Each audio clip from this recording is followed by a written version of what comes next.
ዘመናት ይህንን ታላቅ ሀገረ ስብከት ከታናሽነት ወደ ታላቅነት ያመጡ አባት እሳቸው በጸሎት እያገዙን ነው። ብፁዕነታቸውን ዕድሜ ከጤና ጋር ሰጥቶ ከእኛ ጋር ስላቆየ እስኪ ደግማቸው እግዚአብሔርን አመስግኑ።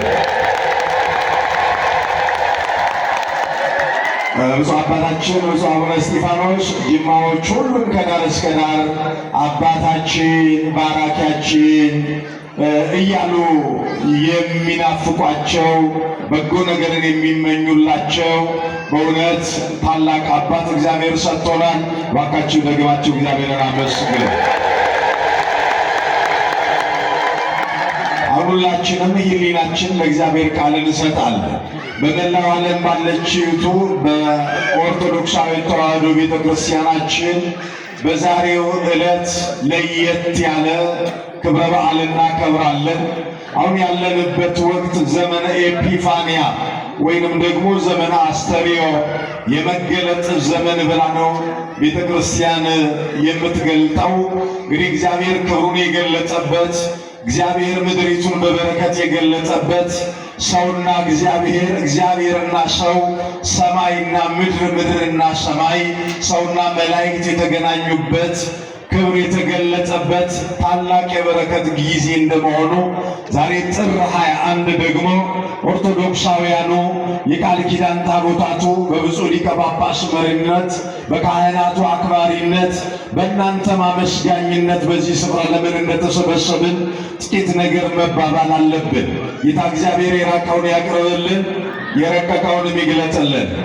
ኤጲፋሙ አባ ኬኛ አቡነ እስጢፋኖስ ቆንዳለ ጳጳሲ ብዮ ተለለባ ጅማ ካበ ጎንደር ፊየም ቡልቻውነ ኬኛ አባውነ ኬኛ ከበጀሞ አባ ኬኛ ኤርገማ ነጋ ተስፋ ሚካኤል አሰፋ ወጅጌጌሳ ብየ ለለበ ጅማ ፊየም አከሱመስ አዩሌ መነ ክርስቲያኖታ አከሱመስ አቦቲ ኮ ሉቦቶ ፖሎቶ ኮ ዲያቆኖታ ከለቲ አርፈኒን አያና ጉዳ ከነ ከበጀቹዳፍ በከ ከነቲ ከወልቲ ቀበምታን ሰምኒ ክርስቲያናው እንዲጌሰን በገዋቀዮ ነገር አያና ከናን ሲንገይ በገገመደ እንደ አምላካችን እንደ እግዚአብሔር መልካም ፈቃድ ፍጥሞ በተባለችው ደሴት በዓላውያን ነገሥታት ሲታሰር ሰማይ ተከፍቶለት የእግዚአብሔር ምስጢር ተገልጦለት ስለ ዛሬው ዕለትና ዛሬ ዕለትን የሚመሳሰሉ ደግሞ ደጋጎች ያረፉበትን ዕለት የተዘከረበት በዚህ በራእየ ዮሐንስ ምዕራፍ 14 ቁጥር 13 ላይ ተመዝግቦ የምናገኘው አንድ ኃይለ ቃል አለ። በጌታ የሚሞቱ ብፁዓን ናቸው፣ መንፈስ ቅዱስ ከድካማቸው ያርፉ ዘንድ ስራቸው ይከተላቸዋል ብሏልና ተብሎ በባለራእዩ በቅዱስ ዮሐንስ በኩል የተጻፈውን ቃል ሁላችንም በአንደበታችን መስክረን በልባችን ይህን ቃል እናምናለን። ሲከፍ ባለ ድምፀት እኔ የምላችሁን ቃል እናንተም በሉ። በጌታ የሚሞቱ በሉ እስኪ በጌታ የሚሞቱ ብፁዓን ናቸው፣ ከድካማቸው ያርፉ ዘንድ ስራቸው ይከተላቸዋል። ይህንን በመንፈስ ቅዱስ ምሪት ነው ወንጌላዊው ቅዱስ ዮሐንስ ለሰባቱ በእስያ አህጉር ስር ለሚገኙት ከኤፌሶን ቀጥሎ ከኤፌሶን ጀምሮ እስከ ሎዶቅያ ላሉት ለሰባቱ አብያተ ክርስቲያናት ሰማያዊ ሐሳብን ለአብያተ ክርስቲያናት መሪዎችና ለአብያተ ክርስቲያናት መልእክት ያስተላለፈ ታላቁ ወንጌላዊ አባት ሊቃውንተ ቤተ ክርስቲያን በንስር የሚመስሉት አስቀድሞ ሙሴ በመጽሐፍ ሲጽፍ በመጀመሪያ እግዚአብሔር ሰማይና ምድርን ፈጠረ ብሎ መጀመሪያ ስላለው መጀመሪያ ሙሴ ተናገረ። ወንጌላዊው ቅዱስ ዮሐንስ ግን ከወንድሞቹ ከማቴዎስ ከማርቆስና ከሉቃስ ከፍ ብሎ ከአዕዋፋት ንስር ከፍ ብሎ እንደሚበር ሁሉ ከወንጌላውያኑ ከፍ ባለ ሁኔታ ነገሩን አመስጥሮ የተናገረ በመጀመሪያ ቃል ነበረ፣ ቃል በእግዚአብሔር ዘንድ ነበረ፣ ያ ቃልም እግዚአብሔር ነው ካለ በኋላ ሁሉ በእርሱ ሆነ ያለ ወንጌላዊ አባት። ይህ ወንጌላዊ አባት እመቤታችን ወላዲት አምላክ ድንግል ማርያምን ከመስቀሉ ስር ከመስቀሉ ጌታ የተቀበለ ወደ ቤቱም ይዟት የሄደ 15 ዓመት ሙሉ ድንግል ማርያም ከእርሱ ጋር የኖረችው ታላቁ አባት ይህን ቃል ተናገረ። በጌታ የሚያምኑ ብፁዓን ወይንም ንዑዳን ክቡራን ቅዱሳን ናቸው ይላል። ልብ በሉ ክርስቲያኖች፣ በሚታመነው ጌታ የሚያምኑ ሞታቸው ቅድስና እንደሚሰጣቸው፣ ስራቸው እንደሚከተላቸው፣ ክብርን እንደሚያገኙ። አዎ ክቡር ሞቱ ለጻድቅ በቅድመ እግዚአብሔር። አስቀድሞ ነቢዩ ዳዊት በመዝሙር 115 ቁጥር 15 ላይ የቅዱሳኑ ሞት በእግዚአብሔር ዘንድ የተከበረ ነው አለ። ቅዱስ የሚለውን ነገር ስንተረጉመው ቅዱስ በነጠላ ቃል የከበረ፣ ንዑድ፣ ክቡር፣ የተለየ ማለት ነው። ቅድስና የባህሪው የሆነው የቤተ ክርስቲያን አምላክ እግዚአብሔር ነው። ለእግዚአብሔር ቅድስና የባህሪው ነው። የምኑ ነው? ግዴላችሁም ከፍ አድርጉ። የምኑ ነው? ይሄ እግዚአብሔር ቅድስና የባህሪው የሆነ እግዚአብሔር በኦሪት ዘሌዋውያን ምዕራፍ 19 ቁጥር 2 ላይ ምን አለ? እኔ ቅዱስ እንደሆንኩኝ እናንተም ደግሞ ቅዱሳን ሁኑ አለ። ምንዋን ሁኑ? ቅዱሳን።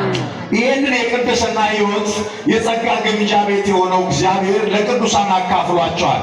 ልብ በሉ። ዛሬ በመላው ዓለም ባለችውቱ የኢትዮጵያ ኦርቶዶክስ ተዋሕዶ ቤተ ክርስቲያን የድንግል ማርያም ሞቷን ብላ አይደለም የምትዘክረው ወይም የምታስበው፣ እረፍቷን ትላለች። ምኗን ትላለች? እረፍቷን ትላለች። ሞት ሲጀመር ሞት እግዚአብሔርን ላጡት ነው እንጂ ሞት የሚባለው ወደ እግዚአብሔር ለሚጠቀለሉት ሞት አይባልም። ባለራእዩ ቅዱስ ዮሐንስ ታዲያ ሲናገር ምን አለ? በጌታ የሚሞቱ ብፁዓን ናቸው። ምክንያቱም በጌታ የሚሞቱ ማለት ጌታ የገደላቸው እንደማለት አይደለም። ኃይለ ቃሉ ጌታን አምነው የሞቱ። ምናልባት አምኖ መኖር ይቻላል፣ እስከ ሞት አምነው መኖር። አምኖ መሞት ግን ለጥቂቶች ነው የሚሆነው። እኛ ነግቶ እስከሚመሽ መሽቶም እስከሚነጋ ሐሳባችን ምንኛ እንደሚዋዥቅ ታውቃላችሁ።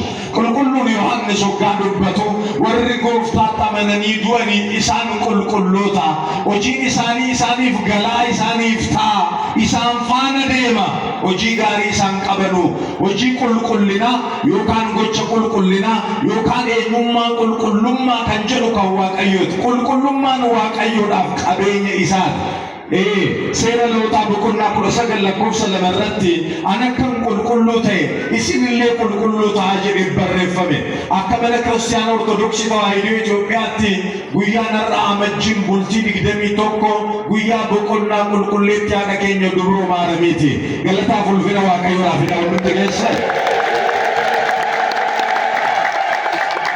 Haati keenya qulqulleettiin dubroo Maariyaam guyyaan isheen itti boqotte addunyaa kanarraa waggaa 64 jiraatte kan isheen itti deemteedha. Haati keenya qulqulleettiin dubroo Maariyaam abbaan ishee Iyyaaqeem haadha ishee Annaarraatii bara dulluma isaanii keessa kan argamteedha. ሁላችሁም ስለ ድንግል ማርያም ስናነሳ እንደው ቃላት ያጥረኛል። በምን ልክ ልገልጥላችሁ እንደሚችል አላውቅም። ለሞት ምክንያት ሔዋን ሆናለች። ለመኖራችን ምክንያት ድንግል ማርያም ሆናለች። በሔዋን ምክንያት ጨለማ መጥቷል። በድንግል ማርያም ምክንያት ብርሃን አግኝተናል። በሔዋን ምክንያት ልጅነታችን ተነጥቆ ባርነትን ተጎናጽፈናል። በድንግል ማርያም ምክንያት ግን ሞታችን፣ ባርነታችን ቀንበሩ ተሰብሮ የነጻነት ካባችንን ለብሰናል። ክብር ለአምላካችን ለእግዚአብሔር። ሞት በሰው ምክንያት ወደ ዓለም ገብቷል። ሞት ወደ ሰው ሕይወት ገብቷል። ሰው መቼ ሞተ? ኦሪት ዘፍጥረት ምዕራፍ 3 ቁጥር 8 ላይ እግዚአብሔር በገነት ውስጥ ተመላለሰ፣ ሰውን ከስፍራው ላይ አጣ ይላል። እግዚአብሔር ሲፈልገን ከቤቱ አይጣን። እግዚአብሔር ሲፈልገን ከምስጋና ስፍራ አይጣን። እግዚአብሔር ከፊት ለፊቱ አይጣን። ስንቶቻችን እግዚአብሔር እግዚአብሔር ባስቀመጠን ስፍራ ላይ አለን? ስንቶቻችን በስብዕና አለን? ስንቶቻችን በቅድስና አለን? ስንቶቻችን በእምነት ላይ አለን? ስንቶቻችን በአገልግሎት ውስጥ አለን? ስንቶቻችን በ40 በ80 ቀን ለታተምንበት ለቅዱሱ መንፈስ ታምነናለን? እግዚአብሔር ዛሬ ቢንቀሳቀስና ቢፈልግ ያገኘን ይሆን? ሞታችንን ወስዶ ሕይወቱን ከሰጠን እግዚአብሔር ዛሬስ እኛ በስፍራችን ላይ አለን ወይ? በሔዋን ምክንያት ሞት ወደ ዓለም ገብቷል ወገኖቼ። ለ5500 ዘመን ሞት በሰው ላይ ሰልጥነዋል። አባታችን ኢሳይያስ ሲናገር በትንቢተ ኢሳይያስ ምዕራፍ 1 ቁጥር 9 ላይ እግዚአብሔር ዘርን ባያስቀርልን ኖሮ አለ እንደ ሰዶምም በሆንን እንደ ጎሞራም በመሰልን ነበር አለ። ሰዶማውያንና ጎሞራውያን እግዚአብሔርን በማሳዘናቸው ምክንያት ሰማይ ተከፍቶ ድሮ ዝናብ ይዘንብ ነበረ፣ በእነርሱ ላይ ግን እሳት ዘነበ ይላል መጽሐፍ።